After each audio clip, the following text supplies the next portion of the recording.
Maybe if you don't know what this is, it's a new MMO that looked very promising. And they just released a newsletter. They sent out a newsletter on everyone that signed up for it through your email address, talking about the future of PAX Dei, and also a link to this exclusive interview and gameplay footage. So this is going to be the first gameplay I've seen since my reaction of the previous PAX Dei stuff. Okay, let's watch this interview. Dude, where they at? They're in a damn castle? Where's this at? There's a damn Kingdom Come Deliverance.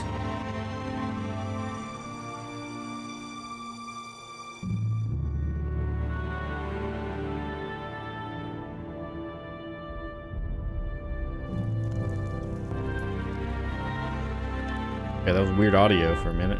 My name is Reynir Harðarson, and I'm the game director for PAX Dei. PAX Dei is an open world fantasy game. I remember him. A living, breathing world which we can call home, where it's teeming with life, mysteries, and it's for you to explore. Imagine yourself if you are living in 12th or 13th century Europe. It's a very different reality. You know, it's where knowledge has been lost and is getting rediscovered. It's where magic truly exists and ghosts exist and the myths are real.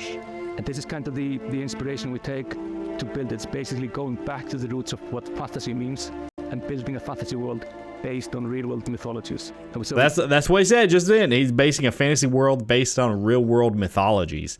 All these myths that people believed back in the day. Well, in this PAX Dei game, they're actually going to be a reality. Go very much into the roots. So we're using a lot of medieval literature and medieval bestiaries and grimoires, using real-world magic, actual recipes for healing and ointments, and using the real-world magical properties of plants. Real world. So it's not like fake plants that you collect like with like fantasy names. They're gonna be actual real plants that you can go out in the real world and collect. That's wild. So you're telling me, bro, if I'm like a master at alchemy and I learn like all the attributes and what plants do in PAX Dei, does that mean I can go out in real life and make me a damn healing potion? Is that what you're telling me? I'm Solkara. I'm the Chief Product Officer at Mainframe Industries. So PAX Dei, maybe the way to explain it would be, imagine you're in this amazing, beautiful world. It's huge, and you find yourself in a forest, and your mission is to find a plot for where you start building a home. And from that home, you will go on to adventures to explore the world. And this is the core of what you're doing as a player. But not only are you building that home yourself, you will actually find other players to build a whole village and do the adventures together and improve the quality of life of your clan, to be able to do all of this in this social fashion and really cooperate with other players rather than doing it alone. That's so cool, dude, because most fantasy games, like when you start the fantasy game, you pick like a fantasy class, you pick fantasy like stats and attributes, and you start the game feeling like like a hero. But it seems like in this game, one of your first things is going to be finding a plot of land to build your house. You're starting out very humble. Like you're building up, you got to go out and get lumber, get bricks, get stone, and make a farm. It's going to be wild. But I also understand that that's not going to be everyone's kind of like cup of tea. A lot of people are going to think that that's really slow, and they're not going to want to like start out like building their house and tending their farm and looking out for, their farm animals and stuff like that. A lot of people aren't going to want to do that, And seeing other people building similar villages and cities and being able to go to them and trade and do all the social interaction you ever imagined you would be able to do the game. So with the lore, we have wanted to create something that is fairly like deep and rich and grounded in reality, but something that is actually not a direct copy of like any of the history. So there's multiple types of ruins, there's the dungeons, and you will be able to find snippets of the lore from the eras when these were created in the game itself. And part of the lore and mystery is also part of in the gameplay itself. So you will be able to find and examine things and actually then find snippets that help you find other places and make items in the game itself. Look at that the area of the game that you will be able to play when the textures game look good is we're calling it Gallia, and it's very similar to the areas of the world in I don't mind, but I have to be in the mood for it. And that, you know, I kind of feel that way as well. You have to be in the kind of mood. Well, I don't know, like, depends how these features actually work in game and how they play. I can get into an MMO that is essentially a life sim. I can too, and if you, let me rewind this a little bit. First off, let's just say these textures look really good, all right? These are some high resolution textures right there. But also, what I was saying is, yeah, I could see that as well. But as long as I feel like it's going to be kind of rewarding setting goals for yourself every day for you to do in Pax Dei. And every day doesn't have to be like a, you know, a lot of MMOs nowadays, once you reach a certain point, you want to like run dungeons and stuff like that and get better gear. I'm sure that's going to be in this game, but especially at the beginning, like setting goals for yourself and logging on is like, hey, I'm going to like build an expansion to my house today. All right, let me see if I can get that done today, or maybe some of that done today. And it's going to be very satisfying setting goals like that for yourself and just building your little home. And then maybe going into town and talking, you know, with some people and, you know, oh man, it's just going to be, I love stuff like this, man. I love stuff like this. Then find snippets that help you find other places and make items in the game itself. And the area of the game that you will be able to play when the game launches is, we're calling it Gallia, and it's very similar to the areas of the world in southern France. With the influences from the Nordics we're from. The development team were mostly Europeans. Obviously, we are living in Europe, where there's a lot of culture and lots of historical influences around us. So we're here in this 14th century castle shooting this, and actually I've been coming here multiple times and like seeing the evolution and history of Europe is obviously had a massive influence in how we made the game, where all the items, like all of the nature, is something we actually seen in Europe. So that, in a previous video they made, they were talking about how things like this can be, someone can make stuff like this, and it's going to be like a community effort. Like everyone's going to have to like pitch in and like help flesh out this and build this, you know, village and stuff like that. So it's going to be like, it's going to be crazy. The thing with stuff like this though, it's like all that sounds good on paper, but when you actually play the game, dude, is it going to end up like that? Or is it going to be just a bunch of people? Is it going to be a gank fest, bro? A bunch of people running around and killing each other and stealing stuff and just, you know how gamers are. So we want to reflect this very medieval feel in the game. With building the ideal medieval world, or fantastical medieval world. It's inspired by real world. The first region we are working with now is inspired by France. We call the region Gallia. That's cool. And at the time, maybe 13th century, this is a very central point of Europe. So we're very much using the forests and the natural elements of southern France or the Pyrenees currently. And this means that, you know, the flora is authentic in the sense of the combination of flowers and wildlife. That's so cool, dude. Like there's few games that actually make me want to live in the time period that the games are set in. But games that like really immerse you, like for instance, like Kingdom Come Deliverance, bro. Like holy shit, man. It's like, can I just go back and live then? Like please, love of God. everything seems much more badass, bro. Here we have thousands of years of lore building, which we have in folklore and mythologies and and religions, and we built it straight into the game. If you find something in the game, it is highly likely that this thing actually exists in the real world, and you can read about it on Wikipedia. No, that's so cool, man. And it's gonna stuff like that is gonna add so much layers and so much complexity to everything in the game, you know, to know that you could like the myths and stuff and monsters that are going to be in this game are actually based on real myths that people believed in back in like the 1400s. So you can like just Google it and read the wiki page about this thing that's in the game. The basilisk, right? How do you defeat the basilisk? We're not going to tell you, but there are a lot of folklore about, how the basilisk is defeated. The way we're thinking about the... No, dude, wait. I'm sorry I keep pausing it, bro, but It's so fucking dope that they're leaving it up to the player to understand like how to defeat these monsters. It's not going to be like laid out for you, or like a tool tip is going to come up and be like, hey, this is the basilisk's weak spot. Attack this to get critical damage. You got to, you know, do a little bit of research on your own and figure out, you know, hey, what are basilisks, you know, weak to? You know, what's do I need to enchant my blade with something? Do I need to wear some kind of special armor? Like, what's going on, dude? Creatures is the we talk about the subjective reality of people living in the Middle Ages. So instead of trying to mimic Middle Ages as they were, we're thinking about what were the things that people believed in the era.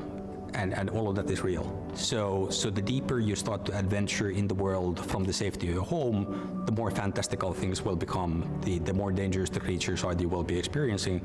And we're really, again, like trying to draw from the lore of the Middle Ages. So if you've seen creatures that were believed to exist in the Middle Ages, you're likely to meet at least some of them in the game itself. That's so cool, man.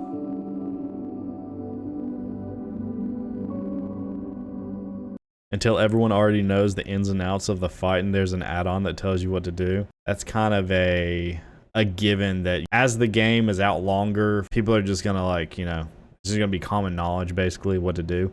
But it's still cool, like if you don't wanna look it up, like you can like go into town and, you know, from real players and ask them, is like, hey, I'm gonna go out in this area, is there anything I need to look out for? And they're like, yeah, there's basilisks in that area, you better be careful.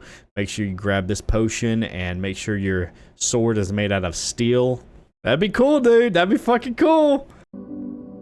Same with the costumes. We have been researching medieval costumes from multiple eras, and we're kind of focusing on the 12th to the 15th century.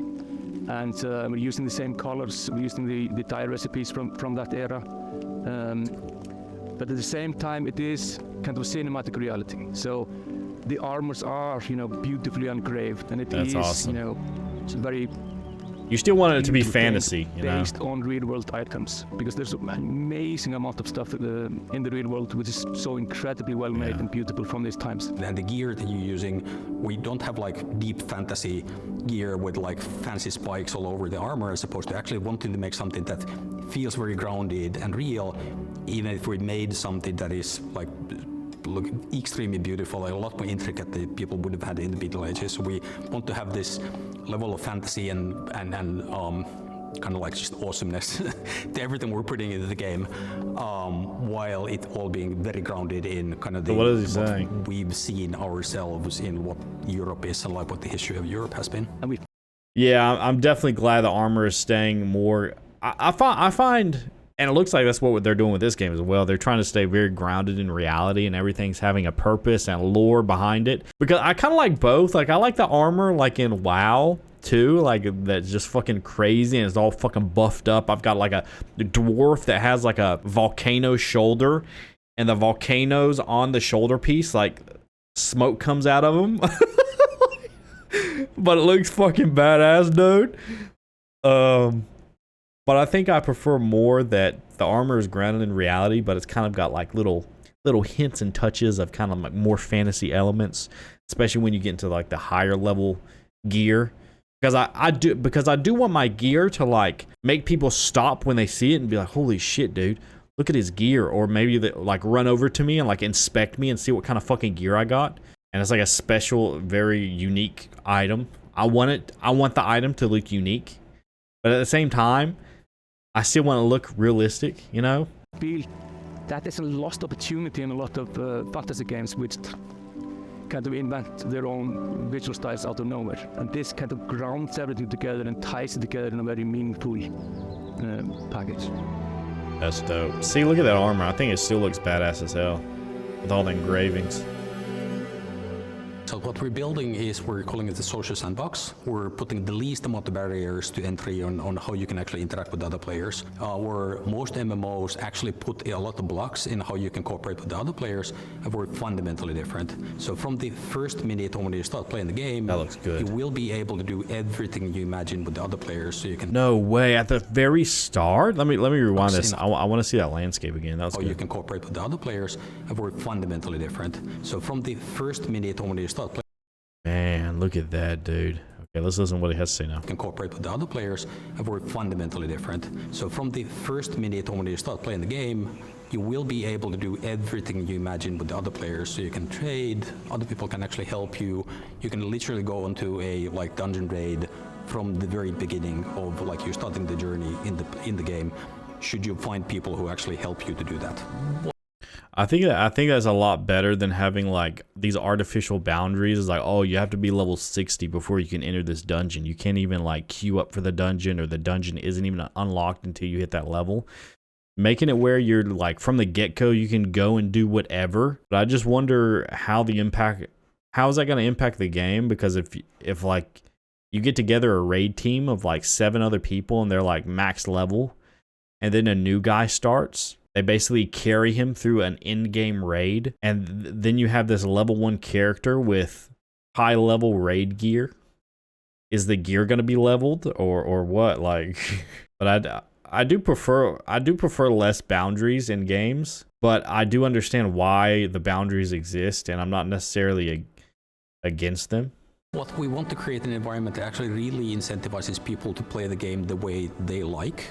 And for some, actually, like just going out to the wood and like cutting down the forest is something that gives you a sense of achievement, because you know the coal that you're helping to produce actually is valuable for the guild. Some people will absolutely prefer to just go to the dungeons. They couldn't care less about the coal production, but these players as well still depend on each other, where there's valuables to bring from the dungeon, there's valuables to bring from the forest, and even the PvP players, they will be able to produce items that are only available through the PvP, but they will depend on the other players as well.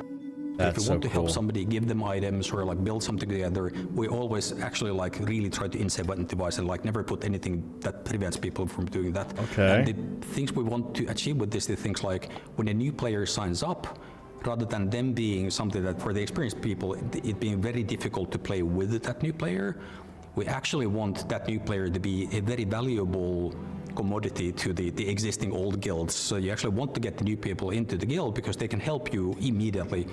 So for example, crafting the armors, cool. you obviously need a lot of coal to be able to do the blacksmithing. And a new player can just like immediately after signing up, you can get them to your home, give them an axe, show how to cut down the tree, how to bring the wood to a kiln, and that's immediately valuable for the guild. That's as so something cool, that the new man. player can do. And you will need to continue to do this even after you've been playing the game for a very long time.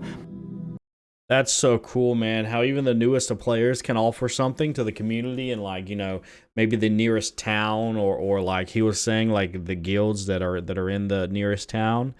If it all works out the way they wanted to work out, this is looking like it's going to be a real good game. But also, I've also played enough games to realize that usually how you think it's going to work out isn't usually how it works out. You know?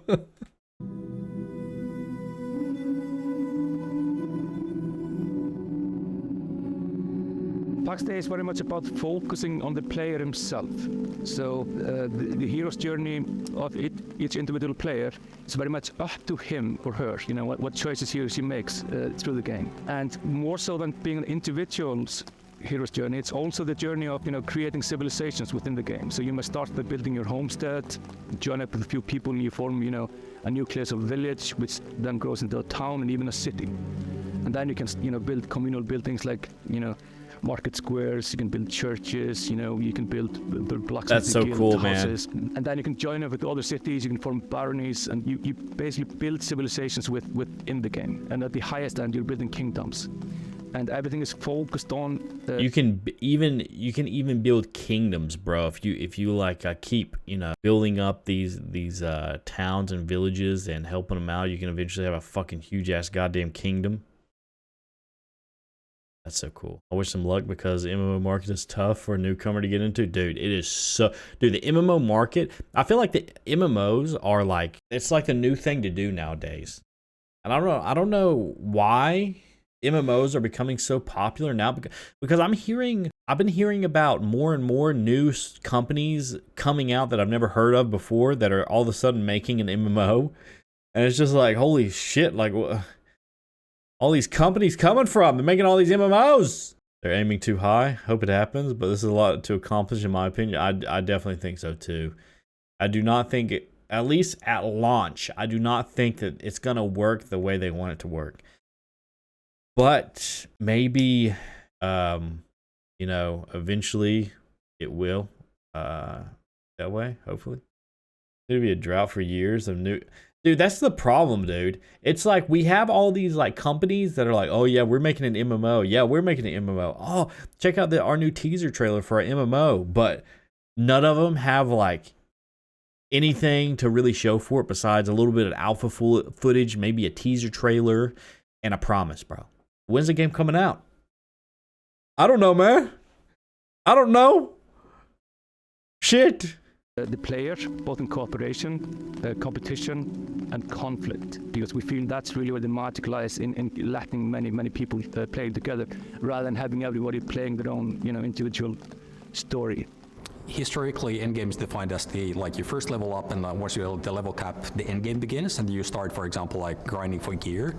Essentially, in Pax Dei, you start at the endgame. Like, we don't have a level progression. There are like means of progressing, but we've created this environment where you kind of get to choose the, like, how to play the game in a manner of like flexibility that you typically find only in the end game. And the end game style elements you maybe would find is like, once you've been like exploring the world, there's a deep level of just basically politics that you can involve in, because we have the communities building. Somebody's going to need to lead the communities. With PvP, you need to rally your troops to actually go and do things, and you will be able to do things like corner the market in how like people are able to get resources and who are the best crafters. So there's this deep layer of social interaction that we're building into the game, and all of the kind of things where you can be like a master of in the real world, you kind of can master in Pax Dei. All of our systems tend to focus on this, not only in like clan tools or how the player economy is run. So there's no levels. So that answers my like gear leveling question. Gear doesn't have levels. You don't have a level. So removing the levels, usually with like a typical MMO, you're like, oh, I need to get to level 60 so I can run this dungeon, because in the dungeon drops better gear that'll improve my character. That's kind of like the gameplay loop, right?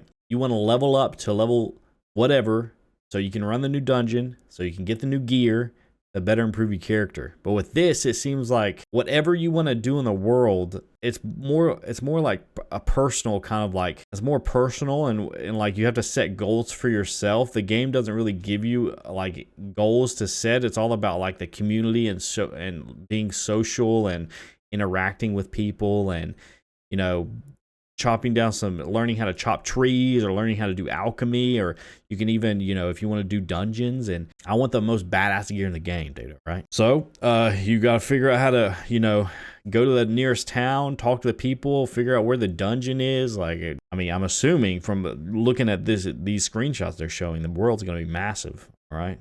Figure out where the dungeon's at, go in the dungeon, maybe, you know, talk to some other people, get a group together, go in the dungeon, get the gear. But maybe you need to train your sword. Like, you need to learn how to use a sword or something.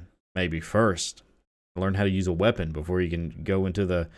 It's going to be a very unique experience. It's going to be... And I'm liking it. I do like this. But are they going to be able to pull it off? Because it's more like the game doesn't give you goals. You have to set goals for yourself depending on what you're wanting to do in the game. But also creating, you know, positions of power within the feudal system and within the organizations in the game. So this is a game where you build civilization from the ground up with all the positions of power involved in a feudal system, and we find that incredibly exciting. And this means that you don't start as a level 1 knight, you become the knight. That's exactly what I'm saying, dude. You don't start as a level 1 knight. You become the knight, bro. You have to learn how to use a weapon. You have to, you know, figure out what gear is best to, you know, you have to get enough gold to buy the gear. Who's going to give you the gear? Probably a blacksmith, you know. He's making, you know, weapons and stuff. Where's a blacksmith at? Who's making the gear? Well, that's another player. You got to go talk to him and see, you know, hey, can you forge me this type of weapon, or what kind of weapons do you have? I need, you know, a good, well-rounded weapon. I want to go into this dungeon eventually. You know, it's very, stuff like this excites me as well, but I'm also I'm a realist, and I know this is probably not gonna, gonna go well as they want it to. Okay. You don't start as the leader of the guild of blacksmiths. You become it. So cool, And, man. there's only one Let's hear him say that again, dude. You don't start as the leader of the guild of blacksmiths. You become it. Oh! And there's only one pope.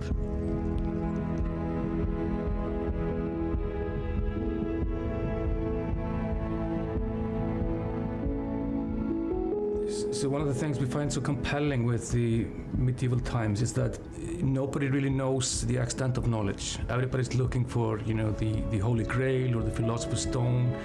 And because so much knowledge has been lost, technology has been lost, in the dark Middle Ages, people are always on this quest of finding or rediscovering this, old magic, and it's something we want to recreate in the world. And you will find these mysterious things or parchments or paper, and you can actually, you can piece them together, and that's the way, to tell a story, both to tell a story of the world, but also to give you rewards which are out of the box. So rather than this being something that you go onto a quest and the quest giver giving you a piece of lore, actually we're weaving it into the gameplay in a manner where you actually are going to be finding it in the game. Meaning that you might find a magic spell that nobody has seen before, and you might hear rumors about the magical spell that somebody found. So instead of an NPC like force-feeding stories down your throat, which you don't have time to listen to because you just want to get the XP and the gold, here you actually read books about the locations in the world, because they will reveal hints about hidden trapdoors, hidden secrets, hidden spawns. Something might happen on a special day or when the stars align in a certain way. And these might be simple things. You might find simple things. Fuck and, yeah. Discover some magical items or secret door, and you can tell your friends about it. But these can also be very complex things where the whole community comes together to try to solve these massive mysteries. Dude, just imagine that, man. You're just playing with your friend one day, and you like stumble upon like a book or something, or like some random ass like book you found laying in a cave somewhere. And then you read it and it gives hints about this location. Now all of a sudden, you and your friend that was just getting lumber to build your house up, well, now you want to go and explore and see if you can find this location. So now you've got like a objective and a journey you want to go on. To fucking, it's gonna be crazy, man. That'll be so wild. But it's not only you. You'll be playing in a clan and like building a village, maybe playing like interact with the multiple clans, and all of you will be able to build the knowledge around the world and like find things out. So again, what we have wanted to make is a world where actual knowledge by the players is valuable. And when you go somewhere and find a good spot for a resource, or you might find a recipe that allows you to create a magical item that like other folks like in your community don't know how to make, it's going to be up to you as a player to choose whether you want to share this information and because the information is valuable, and especially on the PvP, like you as a clan will probably want to hold on to information that you have found to gain advantage over some of the other players. Wait, so what if obviously these guys, to learn this information, they've read it in a book or a tome or something, right? And they know how to do this, but can't the other players find the exact tome or book that they were reading? It's like one book, and you could pick up the book and just keep it, and just keep the knowledge, and it's up to you to like keep the knowledge for you and your clan, or share it, or that'd be very interesting. Very interesting. And I wonder how dungeons are gonna work. Are they gonna be instanced? Like you go into like a portal or something like WoW, or is it gonna just be? They got to be one with the open world. Like there's no difference. You can just walk into a cave one day and it'll be it's a dungeon in there. Our way of telling the story in the game is more that you play the world and not the world plays you. So you're not somebody's errant boy running around killing rats. You are the master of your destiny, and you discover it on your own leisure. We don't do quests. So if we would do NPCs giving you quests, the game is kind of making a contract with you as a player that you're able to finish the quest. And it means the game is kind of holding your hand. You will not lose. But in our game, nobody knows if the dragon can be killed. or how to kill the dragon. And this might be an incredibly complex thing to solve, and you would not get away with doing stuff like this in a single player game. But when you have That's a community so cool, solving man. together like these massive mysteries, it becomes very interesting and it expands the possibilities on storytelling. in amazing Just something ways. as simple as like killing an elite mob or like a dragon or something. Like it's gonna be a big deal because you know it's a big fucking dragon, dude. You can't just go waltz in there and fucking one shot it. You gotta know how to handle it, maybe what weapons or potions to bring in with you. And you got to know, maybe later on down the line, someone will like find a tonic or a potion that'll, like give you resistance to fire or something like that. And it's like a whole thing, dude. It's pretty cool. It'd be wild if they're not talking out their ass and the game actually reflects what they're saying. I know, dude. It's always, yeah, I'll believe it when I see it, basically, kind of, for me anyways. People can say all they want with things like this, but it's like, okay, dude, I'll believe it when I see it. Also, have you noticed in this new interview, they're showing old gameplay footage, and all the new footage they're showing is just them walking around in the environment and maybe like interacting with like a orb or something. I mean, it looks. I like the art style and the landscape for sure. I just wish they show some new gameplay, bro.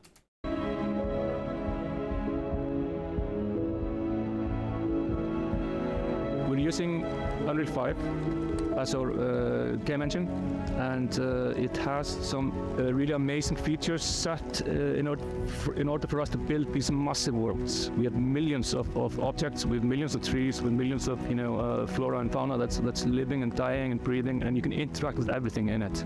You can chop down trees, you can pick up flowers, you can pick the mushrooms. But what Unreal enables us to do is that it enables us to render this crazy amount of items in photorealistic detail.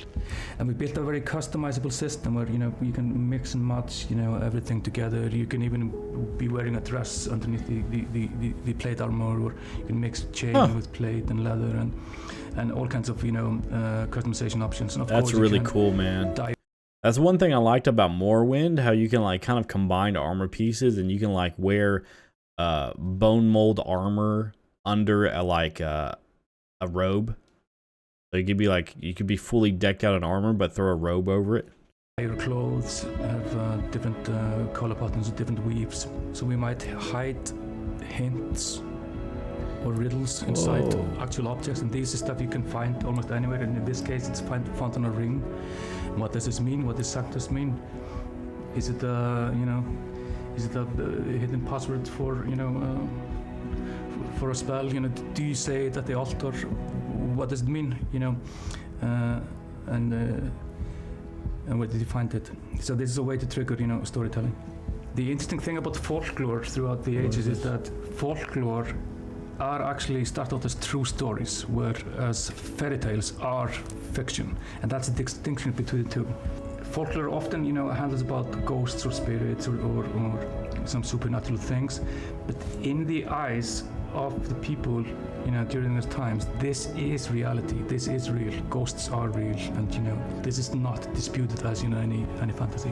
And this is what we want to reflect. So when you're walking in the forest during night, you will find these things. You will find ghosts. You will find the spirits of the past. And the deeper you go, the more mysterious and strange it becomes. So you should definitely come to our Discord. We have a huge community.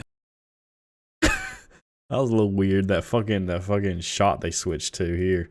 They're just staring at those fucking plants and just talking about them. You will find the spirits of the past. And the deeper you go, the more mysterious and strange it becomes. So you should definitely come to our Discord. They look so happy, bro. Maybe they are on a date, man. The more mysterious and strange it becomes. So you should definitely come to our Discord. We have a huge community. We're giving out content actually periodically there, so we're revealing more and more of the game. You can go to Steam, and we would love you to wishlist the game. That would be amazing for us. But crucially, I think the Discord is the best place to come to and just join the community there. To get involved in Pax Dei, you should go to our webpage, sign up for the alpha, go to the Steam, Already done that. Wish list us there, and join our Discord community, which is ever growing. It's very interesting things happening there, and I'll see you in game. Yeah, what year though? You know, like, I ain't gonna stay this hyped forever. Like, I'm getting kind of like excited when they're talking about all this stuff and all this and everything they're wanting to implement into this game. But at the end of the day, dude, it's like, when does it come out, bro? I have to sympathize with them, because if I was making a game like this and it was like my dream game, I would just want to tell everyone as well, especially if I'm like making progress on it. Hey, check out this game I'm making, dude. I'm really proud of it, and it's gonna be fucking amazing. But at the same time, dude, the game's not coming out anytime soon, bro. I don't want to fucking hear about it, bro. I don't want to hear about it, dude.